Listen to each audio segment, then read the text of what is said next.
الرحیم۔ نون ساکن اور تنوین کا بیان۔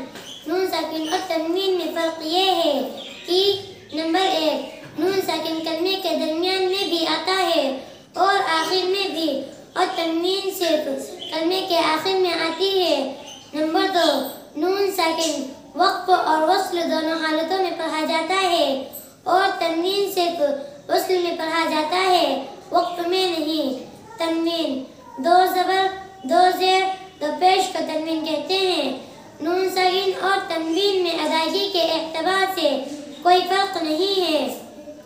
نون ساکن اور تنوین کے 4 حال ہیں: اظہار، ادغام، قلب، اخفاء۔ اظہار کی تعریف: نون ساکن اور تنوین کو اپنے مخرج سے بغیر گنہ کے نکالنا۔ اظہار کا قاعدہ: نون ساکن اور تنوین کے بعد اگر حروف حلقی میں سے کوئی حرف آئے گا تو اظہار ہوگا اور اس اظہار کو اظہار حلقی کہتے ہیں، جیسے انعمت، سواء علیہم، عذاب علیم۔ حروف حلقی 6 ہیں: حمزہ، عین ہا، غین خا۔ ادغام کی تعریف: ایک حرف کو دوسرے حرف سے ملا کر مشدد پڑھنا۔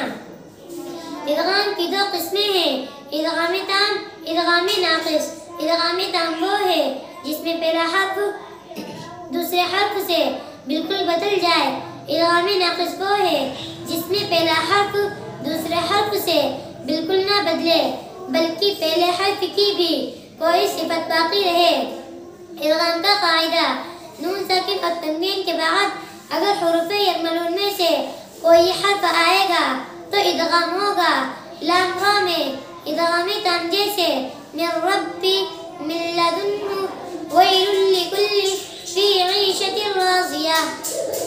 اور یؤمنو میں ادغام ناقص جیسے من یعمل من وراء ممن من نبی خیرا یرہ، خیر وابقا، خیرا منہا یومئذ ناعمہ۔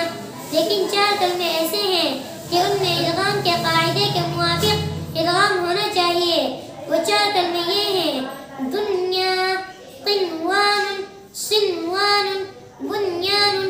ان کو دنیا، قنوان، سنوان، بنیان پڑھنا چاہیے، مگر ان میں اظہار ہوتا ہے، ادغام نہیں ہوتا، کیونکہ ادغام کے لیے شرط یہ ہے کہ نون ساکن ایک کلمے کے آخر میں ہو اور حرف یرملون دوسرے کلمے کے شروع میں، اور ان 4 کلموں میں نون ساکن اور حرف یرملون ایک ہی کلمہ میں ہے، اس لیے اظہار ہوگا اور اس اظہار کو اظہار مطلق کہتے ہیں۔ قلب کی تعریف: نون ساکن اور تنوین کو میم ساکن سے بدل کر غنہ کرنا۔ قلب کا قاعدہ: نون ساکن اور تنوین کے بعد با آئے گا تو قلب ہوگا، یعنی نون ساکن اور تنوین کو میم سے بدل کر غنہ کے ساتھ پڑھیں گے، جیسے ان کنتم قوما ظلموا۔ اس اقفا کو اقفا حقیقی کہتے ہیں، جیسے من بعد صم بکم۔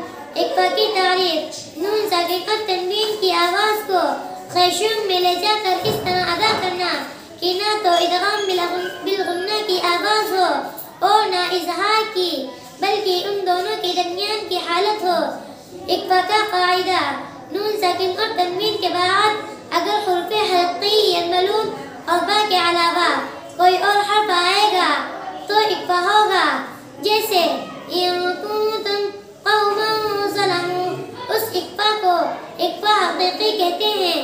فائدہ: اقفا حقیقی کے ادا کرتے وقت نعت میں آواز اس طرح